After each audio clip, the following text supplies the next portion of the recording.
la question de la production la questione du della faux produzione del et par falso conséquent de son discriminant e quindi éventuellement ce qui n'est pas faux, ce qui voudrait ce qui se veut véridique, discriminante fra ciò che la question donc falso du e ciò faux che è veridico. et du vrai, La questione c'est del vero e la del question falso è de questione la production de della l'imaginaire. produzione Comment dell'immaginario, on produit de come si l'imaginaire. produca Et l'immaginario qu'est-ce qui est e chi è chi è e che cosa è fondamental dans cette fondamentale production in questa et produzione comment e come on peut si possa le reconnaître comme tel. riconoscerlo come tale. C'est-à-dire que pour Spinoza, Cioè per Spinoza il ne s'agit pas non si tratta de s'indigner, comme vous savez, Oui. vous connaissez sa fameuse phrase, ni pleurer, ni s'indigner, mais comprendre. non Il ne s'agit ni de s'indigner, ni de piangere e ma pourfendre capire. des erreurs, Si tratta non di profondere simplement errori, ma di de faire la distinction semplicemente entre ce qui est de fare l'ordre la de l'idée distinzione vraie et tra de l'imaginaire. l'idea del vero e che l'immaginario. L'idée qui se présente comme telle, L'idea che si l'idée presenta qui se come présente tale comme telle, n'a non ha pas d'autre manière altro de se modo présenter di que presentarsi d'être vrai. C'est-à-dire che qu'il y a une immédiateté, se non il y a essendo une vera. immédiateté de l'idée vraie à elle-même. L'immediatezza C'est-à-dire que dès le moment qu'une dal momento chose se présente in dans, cui una cosa si presenta peut se présenter, elle se può présente presentarsi, pour ce qu'elle est. si presenta così com'è. C'est-à-dire, c'est la question È la questione du dédoublement dello du dédoublement sdoppiamento imaginaire immaginario ou de la présentation o della qui n'a pas besoin de son che non ha bisogno média. del suo Donc la intermediario, question del suo qu'on peut media. se poser, évidemment, La questione c'est pourquoi perché si il y a possibilité que l'idée vraie se présente, et que la chose se présente dans son idée vraie, pourquoi tout le monde, pourquoi tous ne s'en rendent pas compte? non si Pourquoi rendano conto, il y a donc là, perché ci sia pourquoi dunque il y a cette questa médiatisation de l'imaginaire? mediatizzazione Pourquoi on dell'immaginario, n'arrive pas, perché non si giunga, pourquoi tout le monde n'arriverait pas perché à la connaissance du troisième nessuno genre, arrivi à la alla connaissance adéquate? conoscenza Ben, adeguata. précisément, pourquoi on n'y arrive Ma pas? appunto Non perché pas que en non si droit tout le arriva, monde puisse ne pas y arriver, perché nessuno possa Tout le monde arrivarci. en droit peut y arriver. C'est pas donc une question de compétence, Tutti hanno diritto di arrivarci, Pas non une è una question. questione di competenza. d'expertise. C'est pas Perché parce qu'on est plus ou moins expert. Perché Chaque è être una humain questione en di tant qu'il pense esperienza o peut di y arriver. perizia. Alors pourquoi tout le monde n'y arrive pas? Perché non Évidemment, tutti c'est ci la question arrivano. du désir. È una Parce questione que tout del le monde ne veut desiderio. pas y arriver. Perché non tutti Alors possono pourquoi e tout le vogliono monde ne veut arrivarci. pas y arriver? Perché non Qu'est-ce qui tutti se cache possono arrivarci? dans Perché l'imaginaire? nasconde- Qu'est-ce qui se passe comme séduction? perché Qu'est-ce qui se passe comme nell'immaginario séduction? avviene qualcosa come Et c'est seduzione. ça, à mon avis, la question. C'est-à-dire que c'est plus Et la cioè, question du vrai et du faux, c'est plus la question, La c'est pas questione del simplement, vero quand je e dis del c'est plus, falso ce n'est pas que, non è c'est che évidemment cela.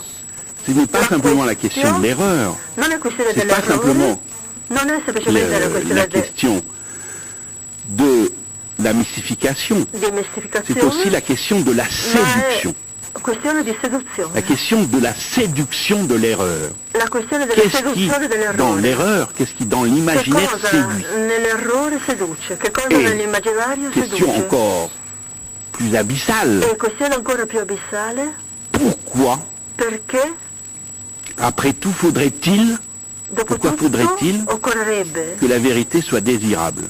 che la verità sia desiderabile. Pourquoi faudrait-il Perché occorrerebbe Che che sia on considère desiderabile? Perché si entre considera le vrai et le faux, che tra il vero e il il vaut falso mieux qu'il y ait du vrai qu'il y ait du faux. Qu'est-ce qui, depuis Aristote, semble entremêlé dans l'histoire de l'Europe et de l'Occident comme tel? Qu'est-ce qui fait que c'est imbriqué la vie, la bonne vie, ce qui est de l'ordre de la bonne vie, la meilleure vie, le bien vivre, le bien et le vivre théoriquement? Qu'est-ce qui fait? Pourquoi Patočka dit que le souci de l'âme, c'est ce qui fonde? Pourquoi ça? Après tout, tout semble dire le contraire. Après tout, pourquoi un tel acharnement contre la séduction? De l'erreur, du faux, de l'imaginaire. Après tout, on sait bien, sans faire comme Aragon, un peu facile. Enfin, il a eu ce mérite, c'est qu'il a inventé, enfin, il a eu un type d'un livre qui s'appelait Le mentir vrai. Après tout, nous savons bien que l'artifice, quelque part, c'est essentiel pour vivre, peut-être, après tout. Donc pourquoi cet acharnement? Qu'est-ce qui se cache? Qu'est-ce qui se cache? Il ne faudrait rien cacher. Qu'est-ce qui se cache derrière cette volonté de ne rien cacher? Pourquoi donc il y a ce désir du vrai? Est-ce que ça ne serait pas tout simplement ce que les psychanalystes savent bien?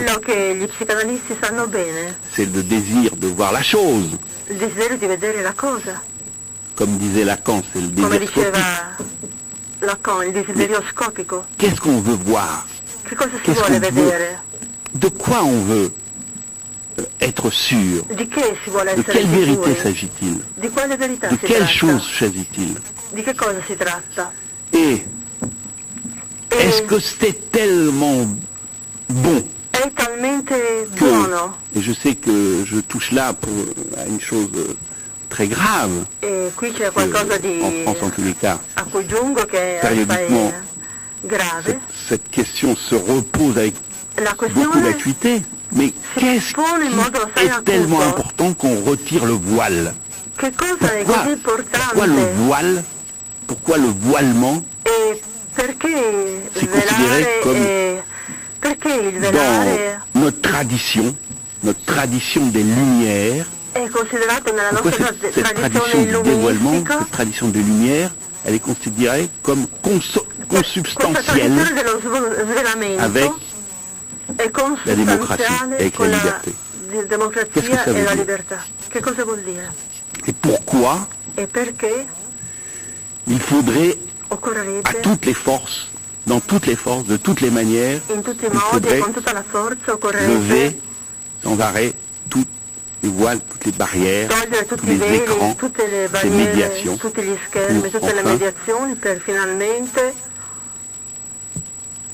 s'hypostasier, s'hypnotiser,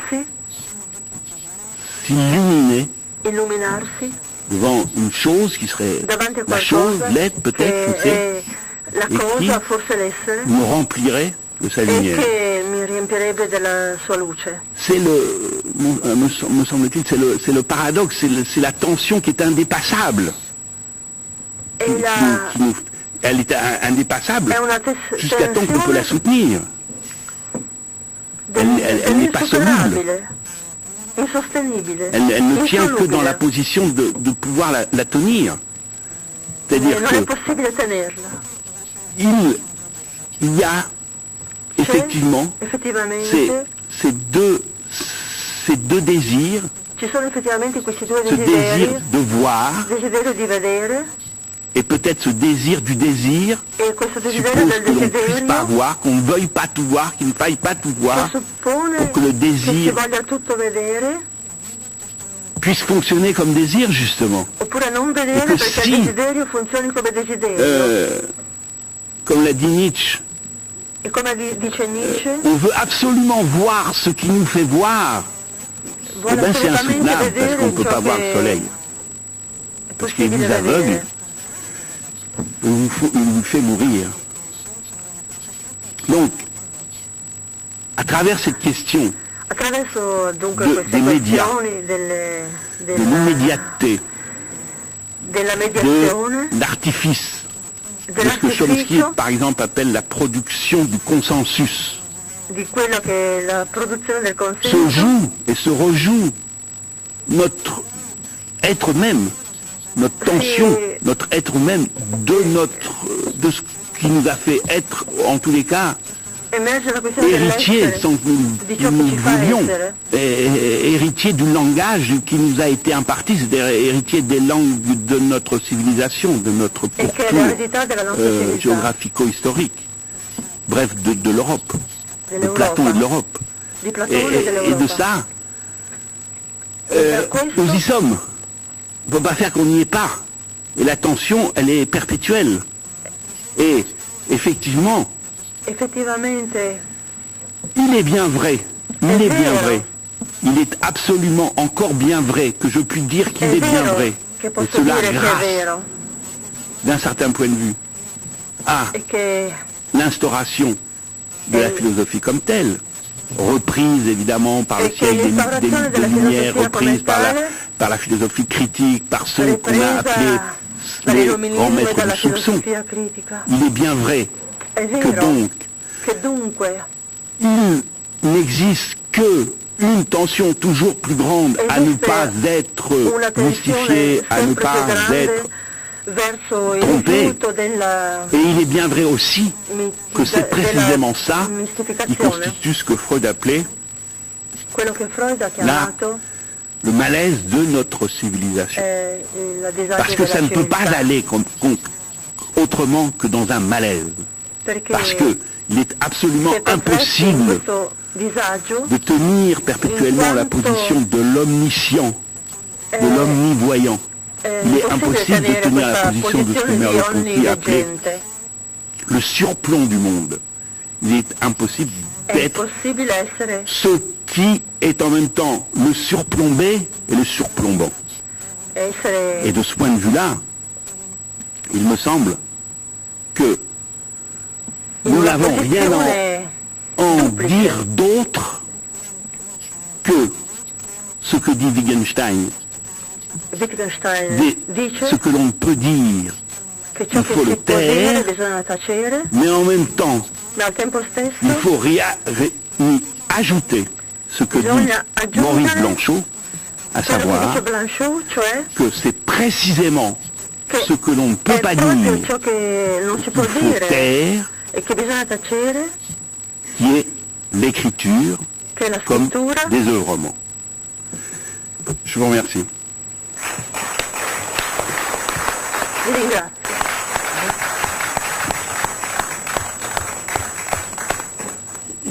Je remercie pour l'instant Jean-Paul Dolé. Demain et après-demain, il va dire autre chose. Che domani dopo domani dirà altro.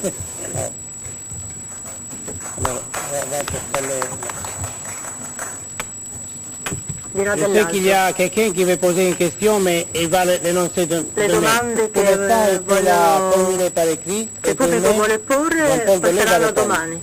Domani risponderà. Alors, j'invite Luce Arrabal allora, a venire l'invito è à la table. Luce Arrabal a venire al tavolo.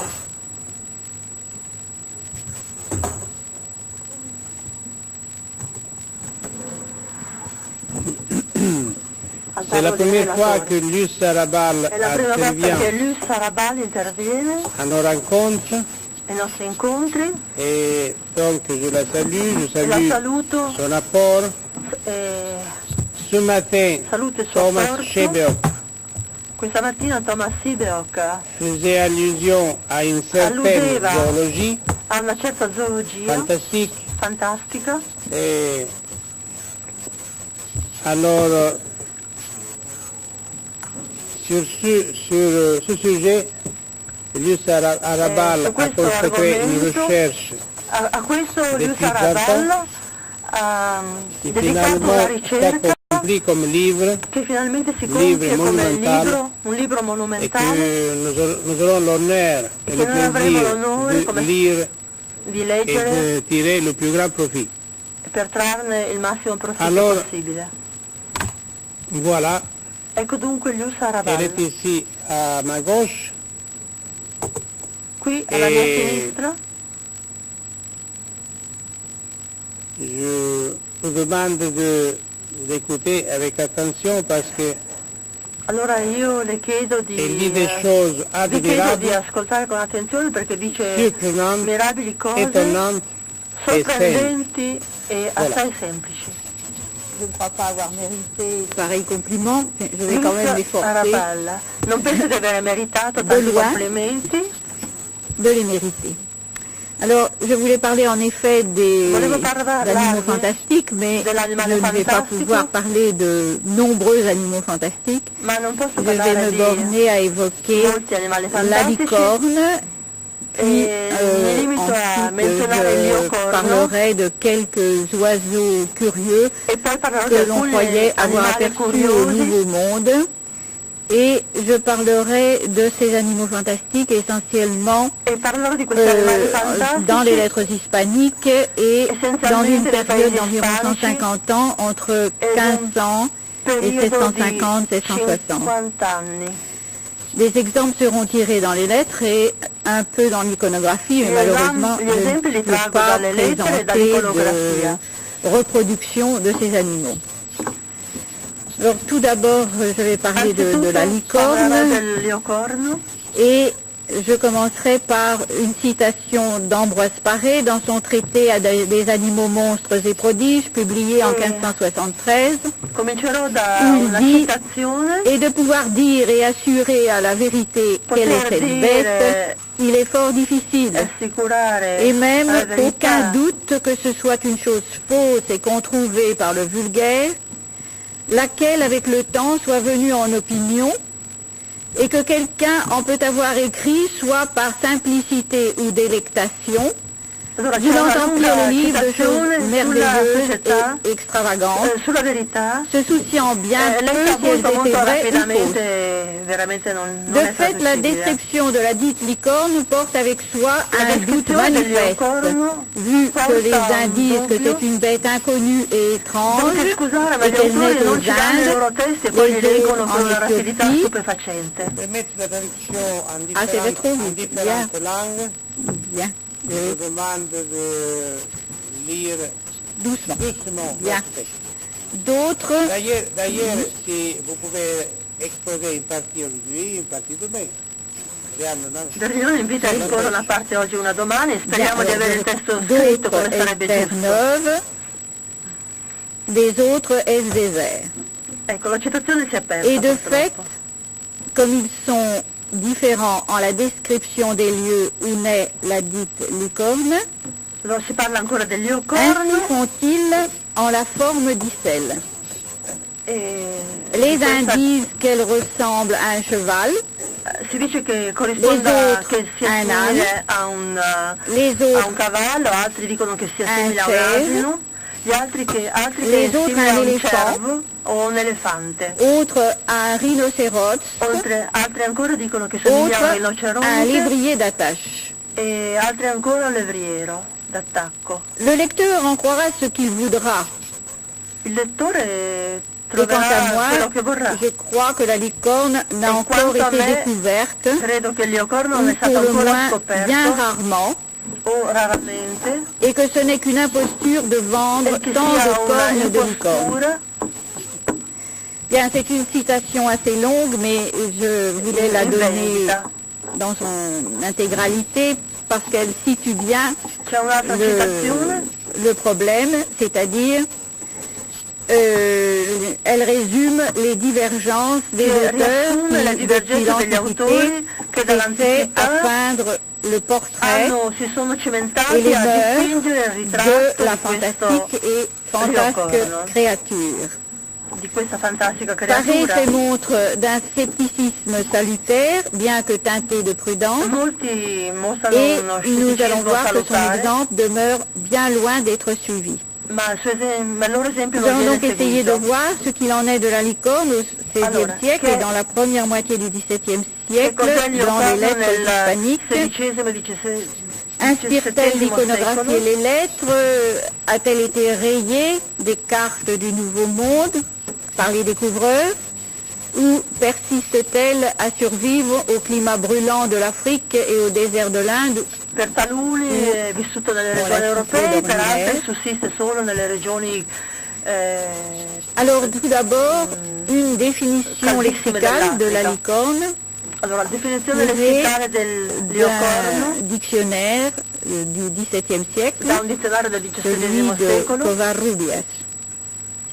spagnolo. Voici traduite cette définition. Ecco la definizione tradotta. C'est un animal Un féroce, animale feroce ayant la forme et la che ha la grandeur d'un forma e la cheval, grandezza di un cavallo et qui a au milieu du front une e grande che ha corne in mezzo alla longue fronte de 2 un coudées. grande corno lunghissimo, Il est admis par le vulgaire 2 gomiti. que les autres animaux dans les parties Gli altri désertes de l'Afrique n'osent boire dans les sources, dunque par crainte du poison provoqué dans les eaux allora gli altri animali temono di par les bere serpents alle sorgenti et dove les è animaux avuto il venimeux, leocorno a causa del et corno qu'ils velenoso. attendent jusqu'à ce que vienne la licorne et qu'elle y plonge sa corne avec lesquelles elle les purifie. Ah, Les no, allora, Grecs no, il leocorno lo può purificare disent con il monoceros. suo corno. C'est-à-dire animal à une corne, I greci et d'une autre parlano di un manière, animale a un corno, vocante eum alicornum. Le alicornum. vulgaire admet aussi à son sujet que si elle aperçoit une pucelle, elle s'apprivoise et se couche sur ses jupes et s'y endort. Les chasseurs Ah, arrivent, sì. Ci sono la delle mitologie prisonnière, connesse con il leocorno. c'est pourquoi elle est symbole de chasteté. E Il la est beaucoup fanciulla d'autres dorme animaux con il qui, leocorno, che quindi è un simbolo di puisqu'ils n'ont castità. qu'une seule corne, pourrait s'appeler licorne, mais celle-ci pour nous l'a emporté. On en a fait de nombreux hiéroglyphes que je ne rapporte Tra pas quelli sono i ici geroglifici. pour ne pas être importun. Le lecteur constate que la C'è una licorne est battuta surtout umoristica définie par che ses forse mi è mœurs sfuggita. et anatomiquement par sa corne.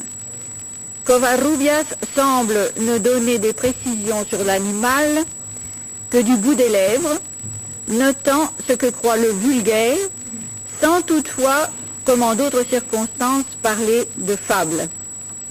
Allora, Nous allons taluni cependant voir ne apparaître, parlano come en di ce qui un concerne evento le veritiero, portrait de la altri come di una licorne et favola. ses mœurs, d'un auteur à l'autre, dans Da un les lettres autore hispaniques, all'altro c'è grande ces differenza mêmes in questi discordances que racconti. déplorait Ambroise Paré. Voici donc quelques exemples de licornes Ecco alcuni esempi di pris dans les licorno, récits de voyage presi dai ou racconti les di viaggio recueils traitant d'animaux de 1500 à 1660. Alors d'abord le portrait de l'animal, ecco il ensuite les mœurs. ritratto, ecco i costumi, le Portrait de abitudini. l'animal, nous Ritratto allons voir dell'animale. ce portrait se dessiner dans les différents continents.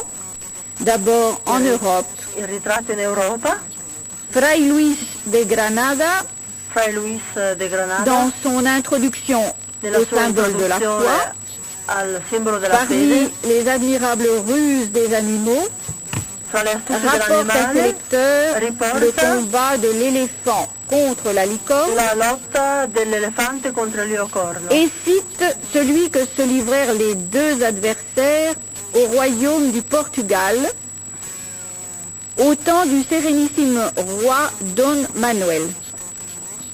Ci Il sono évoque varie ainsi la fabuleuse citazioni créature qui, di dit-il, porte au-dessus di de son eventi favolosi museau connessi une col corne leocorno. aussi dure que du fer. un corno duro come quello del ferro, Se disposant au combat, Elle aiguise cette corne contre une pierre. Puis, entrant dans le champ de bataille, comme elle est plus petite que sa partie, elle se glisse au-dessous de son ventre et d'une seule estocade qu'elle lui donne, elle l'abat roidement. La lutte, qui se déroula sous les yeux du monarque, se termina par la déconfiture de l'éléphant pris de panique. L'éléphant eut si grand peur de cette bête qu'il résolut de se sauver à la faveur de ses pieds. Mais ne voyant point de chemin ouvert pour ce dessein, qu'une grande fenêtre où il y avait une grille de fer, il donna contre d'une telle roideur qu'il l'enfonça et se sauva. Fraili s'ajoute, pour balayer les dernières réticences du lecteur, telle est la vérité de cette histoire, en laquelle ceux-là s'abusent qui la racontent autrement. La licorne se réduit ici à sa seule corne, dont la forme, la longueur et la couleur ne sont pas indiquées. Néanmoins, la légende de la corne aiguisée, avant d'en découdre, s'appliquait traditionnellement au rhinocéros et provient de Pline. Voilà donc pour la licorne, un exemple de licorne pris en Europe. Et voici maintenant la licorne en Asie. Le père Marcelo de Ribadeneira signale qu'on en tue beaucoup, ainsi que des tigres et autres animaux au Siam, et que leurs peaux sont vendues par les marchands. D'après Eusebio de Nierenberg, l'Inde engendre la licorne, des bœufs à une seule corne et à un seul pied, la gazelle, etc. En 1758, Fray Andrés de Valdecebro n'hésite pas à présenter la licorne comme la bête sauvage la plus célébrée et de toutes la moins connue. D'après lui, elle naît aux Indes orientales et en Afrique. Elle ressemble à un cheval à tête de cerf, avec des yeux plus grands et des oreilles plus courtes, et sa corne peut atteindre une aune. Elle est noire à sa naissance. Les pattes de l'animal sont comme celles de l'éléphant, la queue évoque le sanglier et le cuir est de couleur fauve. Il y en a même de tacheté. Elle rugit férocement. Son apparence est monstrueuse, son aspect formidable. Elle vit dans les montagnes les plus accidentées et les forêts les plus épaisses. Seul l'âne indien lui est semblable et l'auteur demeure convaincu qu'il est de la même espèce, excepté qu'il est blanc. Aucun doute, il ne s'agit pas du rhinocéros dont Fray Andrés traite à part, juste avant la licorne, mais le portrait coïncide totalement avec la description que Pline donnait de la licorne dès l'Antiquité, et l'auteur, cherchant à concilier l'inconciliable, tente d'établir une parenté entre la licorne selon Pline et le monocéros selon Ctésias, qui était un âne blanc sauvage. Fray Andrés ne s'en tient pas là. Il vante la vélocité des licornes qui, en Arabie, laissaient loin derrière elles les soldats de Xénophon montés sur des chevaux rapides. Voici maintenant la licorne en Afrique. Marmol de Carvajal brosse un bref portrait de la bête assez peu romantique. La licorne, qu'on trouve dans les montagnes de Beth, en la Haute-Éthiopie, est de couleur cendrée et ressemble à un poulain de 2 ans, hormis qu'elle a une barbe de bouc. Et au milieu du front, une corne de 3 pieds, qui est polie et blanche comme de l'ivoire, et rayée de raies jaunes depuis le haut jusqu'en bas. Elle sert de contrepoison et l'on dit que les autres animaux attendent pour voir que celui-ci ait trempé sa corne dans l'eau pour la purifier. Cet animal est si fin et si vif qu'on ne le peut tuer ni prendre. Mais il quitte son doigt comme le cerf, et les chasseurs en trouvent dans les déserts.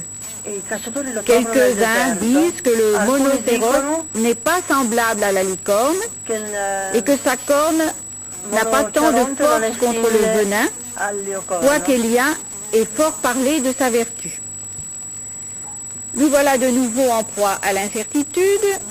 La licorne serait une sorte de jeune cheval à demi-cerf et n'aurait rien à voir avec le monocéros des Grecs.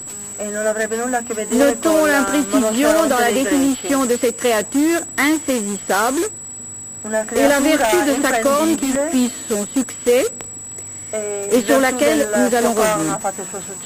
Remarquons également le penchant de la licorne pour les lieux peu fréquentés, les montagnes, les déserts.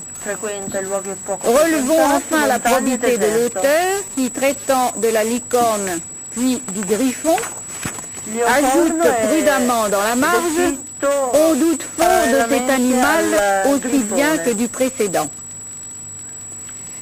Fray Luis de Urreta, après avoir rappelé la signification symbolique de la licorne, les mentions faites de l'animal dans l'écriture sainte et dissertées de ses mœurs, affirme qu'on la trouve dans la province de Goyam, en Éthiopie, et dans les montagnes de la Lune, qui ne sont autres que celles de Beth.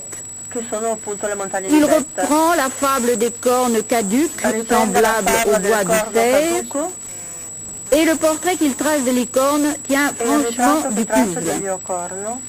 Elles sont presque comme l'éléphant par le corps, et leurs pattes sont semblables à celles de l'éléphant. Leur poil est comme celui du buffle, la tête comme celle du sanglier.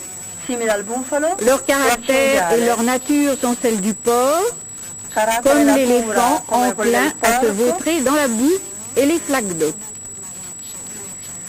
Sur le front, elle possède une grosse longue corne qui finit en pointe.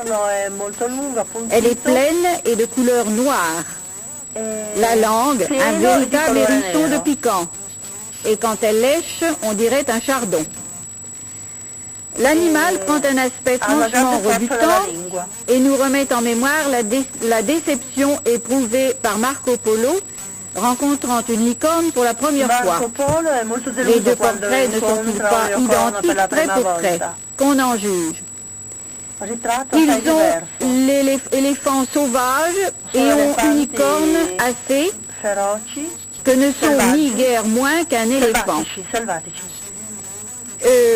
Oui, enfin, il revient à dire que c'est une sorte de buffle, que l'animal a les pieds faits comme l'éléphant, qu'il a une corne au front, grosse et noire, et donc sa description coïncide avec la précédente. Le lecteur serait tenté de croire qu'il s'agit purement et simplement d'un rhinocéros. Mais Fray Luis de Urreta s'empresse d'ajouter que si saint Thomas, saint Grégoire et bien d'autres saints ont cru que licorne et rhinocéros ne faisaient qu'un, c'est qu'ils se souciaient plus de l'exemple moral inspiré par l'animal que de considérations que nous dirions actuellement scientifiques. Voilà donc pour la licorne en Afrique, et maintenant je passe à la licorne en Amérique. Fray Marcos de Niza, dans son récit consacré au pays de Cibola, assure avoir reçu des Indiens un cuir de vache appartenant à un animal qui, selon leur dire, n'avait qu'une corne sur le front. Cette corne se recourbe jusqu'à la poitrine. De là, elle remonte en pente droite, ce qui donne tant de force à l'animal qu'il n'y a aucun objet, quelque dur qu'il soit, qu'il ne puisse rompre. Ils prétendent que ces animaux sont très communs dans ce pays-là. La couleur ressemble à celle du cuir de bouc. Le poil est de la longueur du doigt. Le mot licorne n'est pas prononcé. Cependant, nous sommes bien en présence d'un animal unicorne, à cornes bizarres. Rien dans cette description prosaïque ne rappelle la fabuleuse créature, sinon la force incroyable de cette vache, très généralement attribuée à la licorne. Alvar Núñez Cabeza de Vaca, sillonnant le Nouveau Monde, consigne dans ses commentaires: pendant que le gouverneur voyageait, 3 fois on lui donna de l'arsenic. Mais pour se précautionner contre le poison, il portait avec lui une bouteille d'huile et un morceau de corne de licorne. Lorsqu'il sentait du mal, il se servait de ces remèdes. L'animal apparaît ici simplement nommé. Il n'est fait allusion qu'à ses vertus curatives, sujet que nous aborderons plus loin. Antonio de León Pinelo, dont la crédulité ne connaît guère de bornes, accueille favorablement l'idée que l'on trouve la licorne à Verapaz. Ainsi, la licorne connaît-elle tous les avatars énumérés par Ambroise Paré, rendu sceptique et perplexe quant à l'existence d'un animal au contour si incertain. Mais les mœurs et les vertus de la fantasque créature n'étaient pas moins dignes d'attirer l'attention. Et je vais parler maintenant des mœurs de la licorne après avoir essayé d'en brosser un portrait. Nous avons noté son extrême rapidité puisqu'elle battait avec aisance les chevaux de l'armée de Xénophon en pleine course, et la vertu de sa corne était utilisée comme antidote. Ramírez Carrión, dans son ouvrage consacré aux merveilles de la nature, après avoir tracé de l'animal un portrait entièrement fidèle à Pline, précise que cette bête sauvage ne peut être prise vivante. S'abritant derrière l'autorité d'Albert le Grand, il nuance cependant ses propos. Dès qu'elle aperçoit une belle pucelle, elle perd de sa férocité et s'adoucit. Et flattée par elle se laisse prendre, ce que Pline prétendait déjà. Avec méthode, l'auteur indique également de quelle manière la corne permet au corps d'échapper aux effets mortels du poison. Il faut absorber 5 grammes de rognure et le cœur peut résister toute une journée à l'épreuve de tout venin. Il propose une expérience. Faire prendre 2 ou 3 grains à base de corne à un coq, que l'on empoisonne ensuite avec du soliment, qui était un sublimé corrosif. Comme la licorne est un animal parfait, le coq ne subira aucun dommage.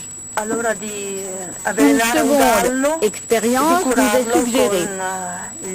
Après avoir limé la corne, disposer les rognures en cercle sur une table et placer au milieu une vipère ou une araignée venimeuse. Elles demeureront au milieu du cercle sans bouger, sans oser s'approcher de la circonférence, dit-il. Cette corne présenterait en outre une particularité.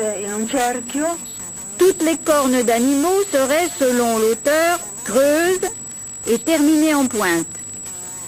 Seule celle de la licorne et celle du cerf seraient pleines, massives. Celle du bélier, brisée et enterrée en un lieu humide couvert de fumier, produirait des asperges, selon l'auteur. À la même époque, presque vers 1630, le père Nieremberg réfute la croyance en la capture de la licorne attirée par l'odeur et la vue d'une pucelle. Se rangeant à l'avis de Conrad Gessner, il assure que l'erreur provient du fait que la licorne poursuit et exècre les femelles de son espèce. Juan de Cárdenas, au début de son histoire naturelle, dresse une longue liste de faits extraordinaires auxquels il ajoute foi et qui lui paraissent comparables au trésor que recèlent les Indes. Parmi les faits étranges, il fait allusion à la corne de licorne qui, posée devant un poison quelconque, se couvre de sueur. Cette sudation était censée permettre aux grands de déceler la présence de poison à leur table. Le grand inquisiteur Torquemada passait pour garder toujours à sa portée une corne de licorne. En France, jusqu'en 1789, la cérémonie de la cour exigeait que l'on mît à l'épreuve mets, boissons et ustensiles de table grâce à la corne de licorne. À ces bizarreries, la licorne joint celle de se révéler l'huile mortelle du lion. Toutefois, elle n'est pas seulement un animal terrestre, on en rencontre dans les eaux, le poisson licorne. Voilà donc une variante aquatique de la licorne de mer. Elle fut aperçue en 1610 au cours d'une traversée de Panama au Pérou. Un navire fut transpercé par un poisson étrange aux forces gigantesques. Sa corne perfora la coque. Elle passait hors du trou sur une longueur d'un empan. Comme on ignorait de quelle bête il s'agissait, on le nomma poisson licorne à cause de cette longue corde bizarre. On aura sans doute reconnu le narval, animal bien réel. La confusion entre réel et imaginaire ne faisait que croître dans les esprits.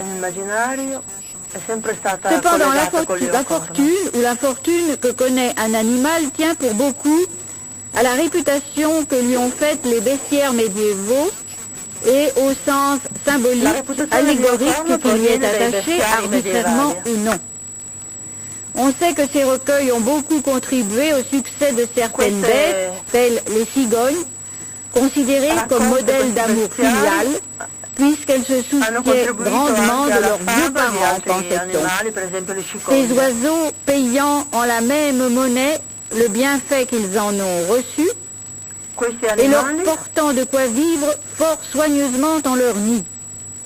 Puis, quand il est nécessaire de les changer de lieu, ces bons enfants et très reconnaissants, étendant les ailes, portent dessus les vieux, en quoi il nous est montré la charité et miséricorde de ce souverain père à l'égard de ses enfants, conclut Fray Luis de Granada.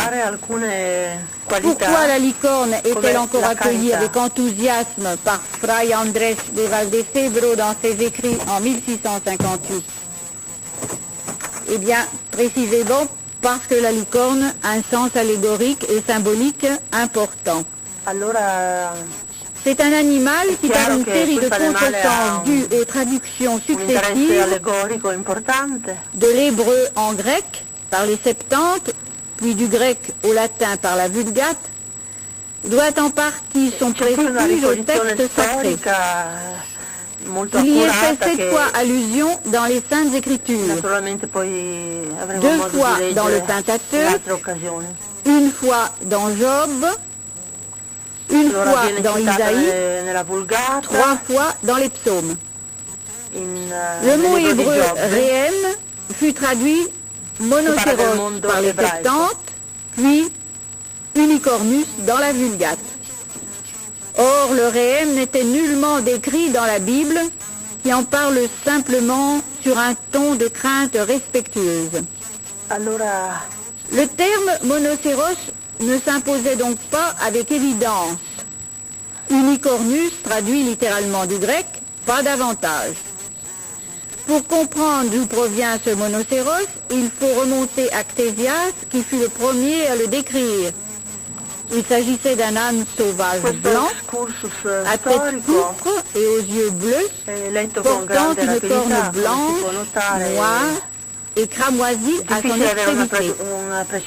Ceux qui buvaient dans une coupe taillée dans cette corne échappaient aux convulsions de l'épilepsie et à la mort par empoisonnement. Cet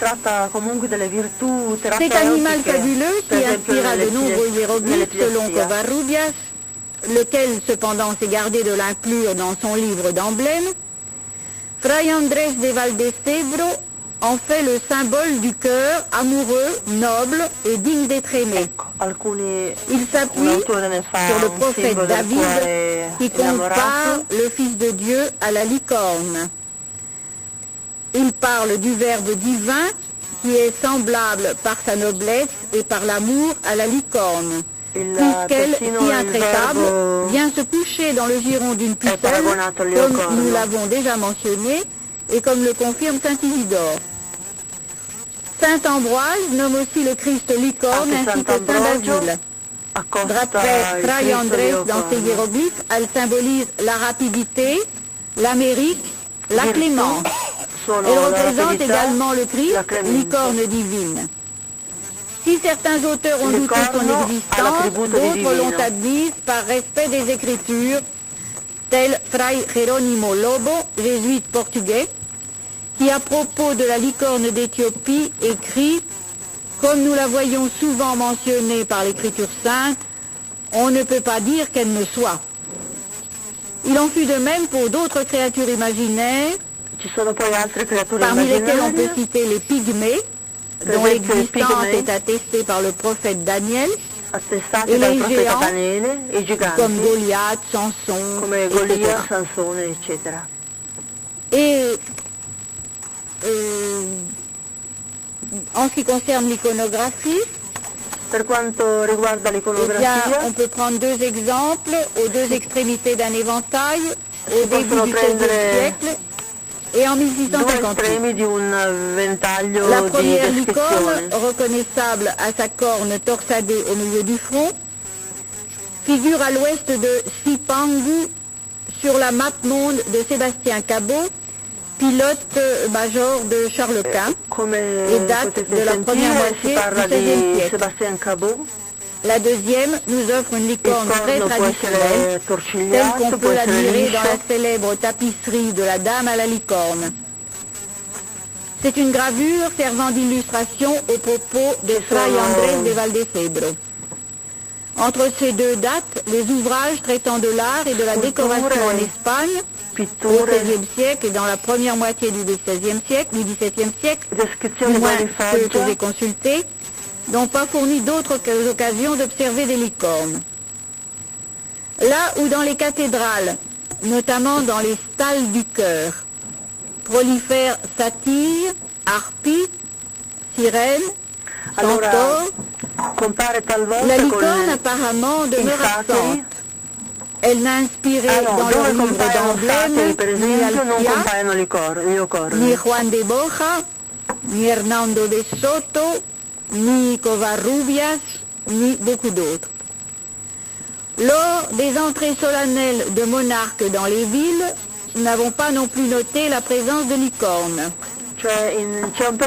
Dans Vision et symbole dans la peinture espagnole du siècle d'or, l'auteur ne cite pas une seule fois le fabuleux animal, mais en revanche il signale à l'occasion du mariage de Philippe III avec sa cousine Marguerite, lors de l'entrée à Madrid du couple royal, que c'est un Hercule ou un Atlas portant le monde sur son dos qui fut à l'honneur. Pour le mariage de Charles II, c'est encore le thème d'Hercule accomplissant ses 12 pavots qui fut choisi. Et quand Philippe III fit son entrée au Portugal en 1619, les jésuites l'accueillirent avec des déguisements de tritons et de sirènes. Le phénix prend aussi souvent part aux fêtes et cérémonies, mais la licorne ne semble pas avoir joui de la même faveur. En France, cependant, lorsque Catherine de Médicis et le roi Henri II firent leur entrée solennelle à Rouen en 1550, des licornes postiches traînèrent le char de la religion. Tantôt elles ornaient les tombeaux, tel celui de René d'Anjou, tantôt elles servaient d'enseigne à la librairie de Kerner à Paris en 1562, par exemple. Que penser alors de l'importance de la licorne en Espagne au siècle d'or et dans les lettres hispaniques? Quelle place occupe-t-elle parmi les autres créatures imaginaires? Eh bien, on a pu constater qu'elle a hanté l'imagination des chroniqueurs espagnols qui ont même cru la découvrir au Nouveau Monde, là où elle est devenue dont elle est devenue l'emblème. La crédulité ou le scepticisme des auteurs à son égard n'est pas affaire de date.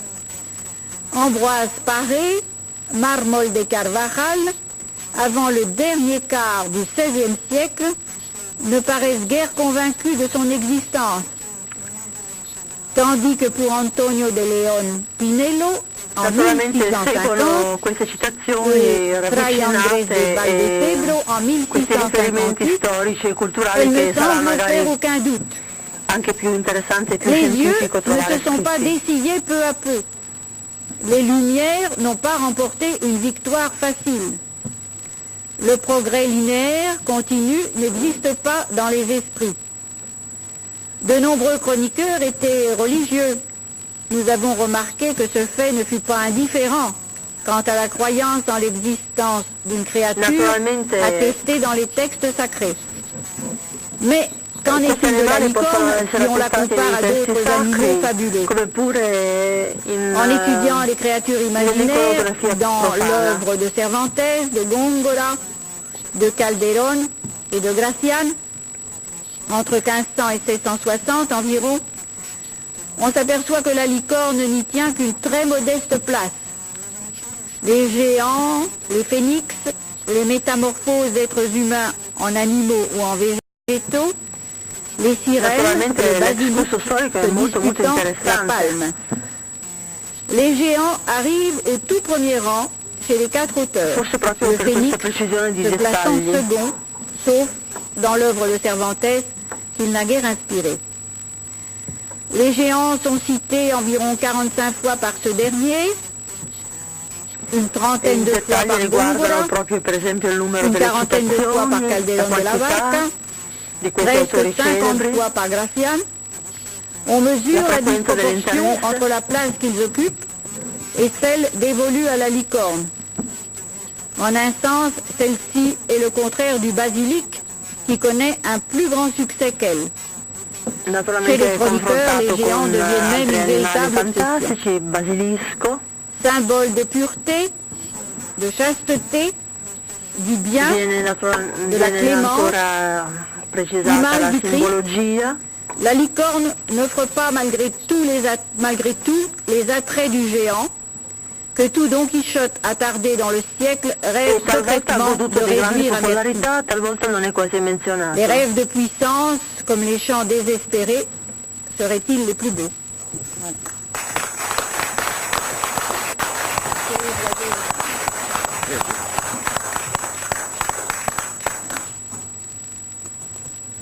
Alors c'est l'impulsion de son livre, hein? Et alors ça donne une idée précise. Non, juste, il y a Thomas Shepard qui veut poser une question. Évidemment,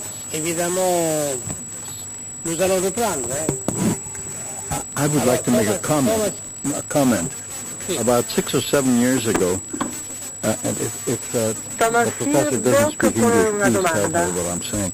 About 6 or 7 years ago, all of a sudden, an announcement appeared in American newspapers all over the country, which said essentially the following, that a unicorn has been captured, and immediately it was purchased by the Barnum and Bailey Circus, and it's going to be, this very rare animal is going to be exhibited in the circus, and the management only requests that if any virgins come to the performance, they should sit far back because the management will not assume responsibility for this animal suddenly attacking the virgins.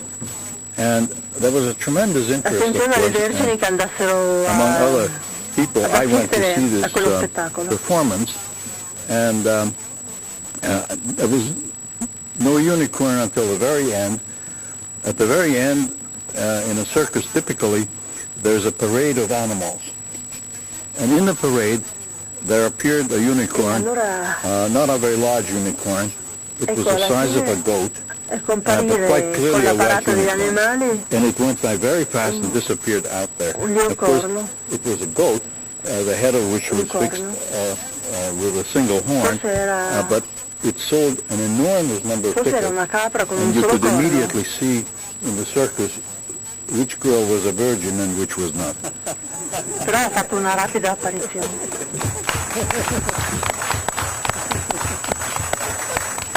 Oui, il est certain que son succès vient de cette fameuse corne phallique, bien entendu, et je crois que c'est da rhinocéros avec lequel on l'a confondu parfois, comme j'ai essayé de le montrer. Et actuellement, on sait qu'on tue énormément de rhinocéros, précisément pour s'emparer de leurs cornes qui passent pour être aphrodisiaques. Allora, per esempio, oggi vengono uccisi frequentemente i rinoceronti perché si pensa che il corno abbia un potere afrodisiaco. Deux cornes très tôt, enfin je sais qu'il y a une manipulation qui peut se faire et on peut créer artificiellement cet animal. È chiaro che con qualche manipolazione è facile anche creare questo animale con un solo corno. Alors le sujet est très vaste. Bertiglione precisa che è un argomento vastissimo. Un vasto programma, diceva De Gaulle. Et nous allons reprendre donc évidemment comme figure du 2. Bertiglione dice che sarà da riprendere. Nous allons reprendre ça. Tutto questo come figura del 2. L'animale è toujours fantastique. L'animale è sempre fantastico. Allora, come tu vedi? Ci viene a seguire, se è possibile?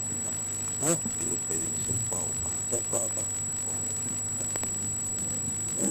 ci vedi?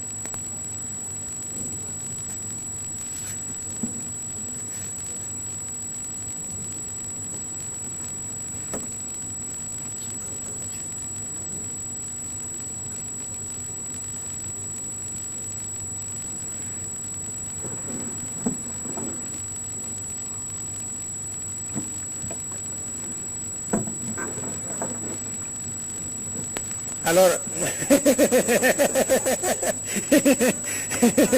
nous avons fait toute une négociation. Bertiglione ha fatto una trattativa con longuement réfléchi. E dopo aver a lungo riflettuto, étant donné que la licorne è qualcosa dato che il leocorno è qualcosa su cui riflettere, pendant une nuit, per tutta una notte, almeno, che certainement ça permettra e che questo consentirà di trovare un altro itinerario domani mattina et pour pouvoir écouter l'exposé capital sarà possibile ascoltare di Fernando Arrabal. L'intervento capitale di Fernando Arrabal. Nous ne pouvons pas interrompre notre élaboration, notre réflexion et notre écoute autour de la licorne maintenant. Ce serait un crime. L'elaborazione intorno al leocorno. Per omaggio a Luce Arrabal. Per un omaggio a Luce Arrabal. Donc nous considérons là terminé ici dans cette salle la journée. Terminata qui per oggi in questa sala la giornata. L'appuntamento è alla libreria dell'Università Internazionale. Inauguration de l'exposition de peinture. All'inaugurazione dell'esposizione di pittura. E anche per visitare e ancora inaugurare questa galleria libreria e Università Internazionale, fondata a Ginevra, tout à fait remarquable dalla par l'association splendida equipe dell'associazione Svizzera e dall'associazione suprematica svizzera Claire-Lise Grand-Pierre, cui diamo il nostro maggiore omaggio con questo congresso. Boulevard du Pont d'Arve. Évidemment, demain matin, il y aura, c'est marqué dans le papier quelque part, à la fin. Et évidemment, nous avons ici, parmi les autres Russes, vous savez, Domani avremo parmi les autres Russes, 2 députés, 2 leaders. Alcuni interventi Ce n'est pas marqué. Di interventi russi, anche se non sono de la démocratie et de la tentative de démocratie en Russie. Avremo quindi la testimonianza dei tentativi di democrazia les 2 leaders principaux. Dei 2 principali leader. C'est curieux que les communistes en Russie sont appelés de droite. Che i comunisti in Russia sono chiamati di destra. Le Parti libéral démocrate est appelé de gauche. E il Partito Liberale Democratico è chiamato di sinistra. In Italia è il contrario. En Italie, c'est exactement le contraire. Voilà. Voilà. Alors, aussi Marcello Veneziani, évidemment, demain va donner son apport tout à fait il contributo di Marcello Veneziani nel dibattito, intervento essenziale nel dibattito internazionale. Et avec le prince Fernando Domani mattina Arrabal. con ciascuno di voi, con il principe Fernando Arrabal.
Bene.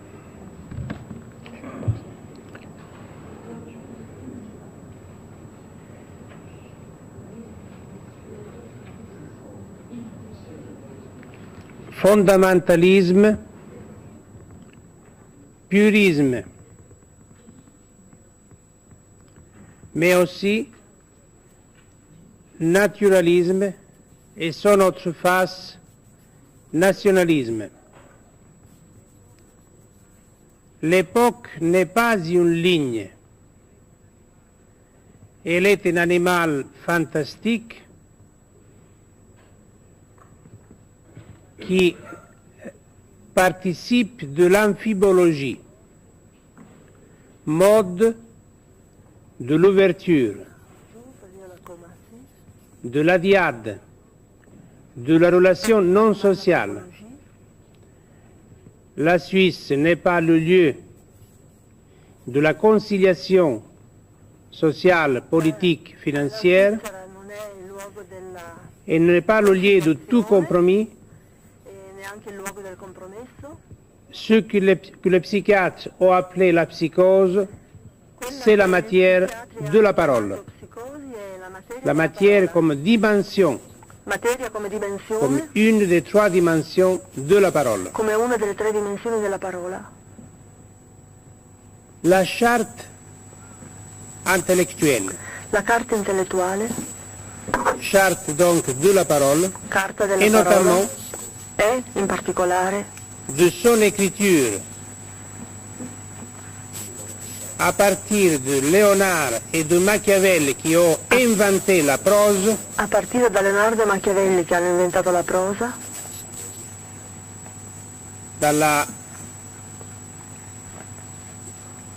par la langue de l'écriture, mediante la lingua della écriture de l'histoire, scrittura della storia, écriture de la recherche scrittura della ricerca et écriture de la politique, e scrittura della politica, et l'ont inventé loin du système e l'hanno inventati lungi dal sistema philosophico-religieux grec, filosofico religioso greco. nous disons que la charte Noi diciamo devient che la charte de l'écriture. diventa la carta della scrittura. La charte de la parole, c'est la charte de l'écriture. La carta della parola De è la la parola. carta della scrittura della parola. Et enfin, la charte de la qualité E de la in parole. definitiva la carta della qualità della parola. Quelle est la langue par laquelle l'histoire s'écrit? Donc, c'est l'autre langue, Mediante cui la langue de la Babel, carta si scrive è l'altra lingua, la lingua di Babele, celle dans laquelle chacun parle. quella in cui parla ciascuno. Quelle est la langue par laquelle la politique, Qual è la lingua mediante cui la du temps politica qui ne finit pas, del tempo che non la finisce, politique de l'infini actuel la politica s'écrit? dell'infinito attuale si scrive, C'est la langue de la Pentecôte, è la lingua della langue Pentecoste, diplomatique. lingua diplomatica. Le diplôme vise Il diploma punta le chiffre, alla vise cifra, la qualité alla qualità de la parole. della parola. Hier donc, nous Ieri avons eu une quinzaine Abbiamo d'interventions avuto una quindicina di interventi différentes differenti et variées e svariati de participants di partecipanti, qui n'avaient donc c'était pas sur le principe de l'unité, non all'insegna del principio dell'unità, mais ça procédait ma de la diade, a partire dalla diade, de la logique diadique dalla logica diadica, et selon la particularité, selon l'idiome, e secondo la selon la logique particolarità, de la secondo parole l'idioma, secondo originelle. la logica della parola originaria. J'insiste, Léonard est Insisto, écrivain Leonardo è non scrittore latiniste. non latinista.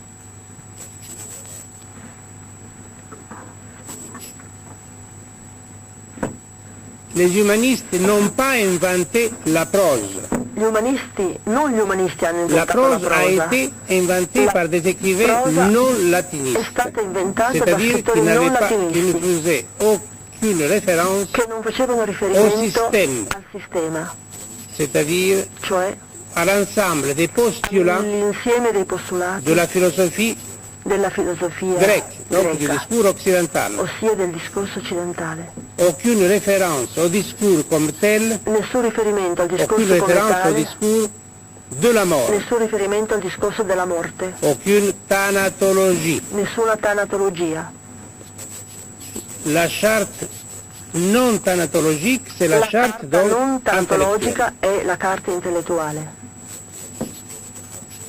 Hier, il y a eu donc des interventions de Ieri gli Maximov, interventi sono stati quelli di de Maximov, Bukovsky, di Bukowski, de Bella Akhmadulina, di Bella Akhmadulina, donc tout à fait différentes.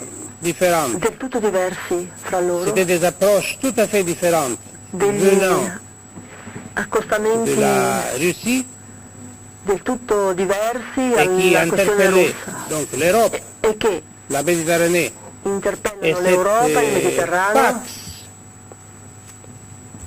qu'il s'agit d'inventer, la Pax e méditerranéenne, la Pax Mediterranea, che si tratta di inventare. et il s'agit de l'inventer par la langue diplomatique. Che si tratta di inventare proprio con la lingua diplomatica. Alors c'est ça, quelle est la langue diplomatique d'aujourd'hui? Qual è la lingua diplomatica d'oggi? C'était la question que Léonard È la questione che l'interrogativo che si poneva Leonardo. placé au plus haut degré Porre portare al massimo più alto grado la pittura come écriture de la parole. Come scrittura della parola. Universitas. Universitas. Prend tout un autre sens si prende un tutt'altro senso si la fonction du 1 la funzione et la fonction même de résistance dell'uno è funzione di resistenza. L'un divisé de lui-même, l'uno diviso da sé, voire différent de lui-même, ossia differente da sé, procède dal 2 et non pas le contraire. E non il contrario. C'est pourquoi donc la logique, per cui la logica selon laquelle les choses procèdent par intégration, per integrazione, est singulière triale, è singolare triale, telle la simultanéité de la parole, quale la l'objet de la parole, della parola, l'oggetto della la parola, dimension, la dimensione, la fonction, la funzione, l'opération. l'operazione. Ces quatre logiques. Ecco le 4 logiche. De la France, il y a eu Dalla Francia 3 interventions. abbiamo avuto 3 interventi. L'apport de Jacques Il Harric contributo di Jacques Harric à propos de la peinture et le mal tel qu'il est considéré par le catholicisme, il male e la considerato dal peinture. cattolicesimo, e la pittura. Mishima a été frappé en venant en Italie Mishima par è rimasto la colpito peinture de la venendo Renaissance. in Italia, Il è rimasto s'apercevait qu'il y colpito avait dalla cultura dalla pittura del tout Rinascimento, autre rythme, tout autre in temps cui trovava tutt'altro dans l'art et ritmo, dans l'invention. tutt'alro tempo. Il en a été impressionné. Dall'arte E dell'invenzione Yasushi italiana Inoue era rimasto impressionato. S'est arrêté longuement à Florence Inoue autour de l'Annonciation era rimasto venant de l'école impressionato d'Andrea del dall'annunciazione Verrocchio, della scuola del Verrocchio, où il y a aussi l'ange dove c'è peint l'angelo, par Léonard, l'angelo dipinto da Leonardo et qui a subi des modifications. e che ha subito delle modifiche nel tempo.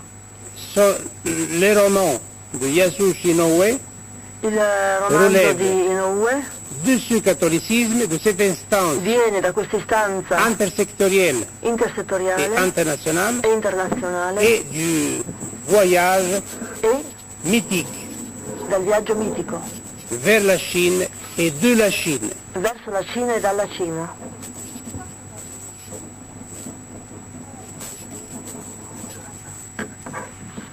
Nous avons eu aussi l'intervention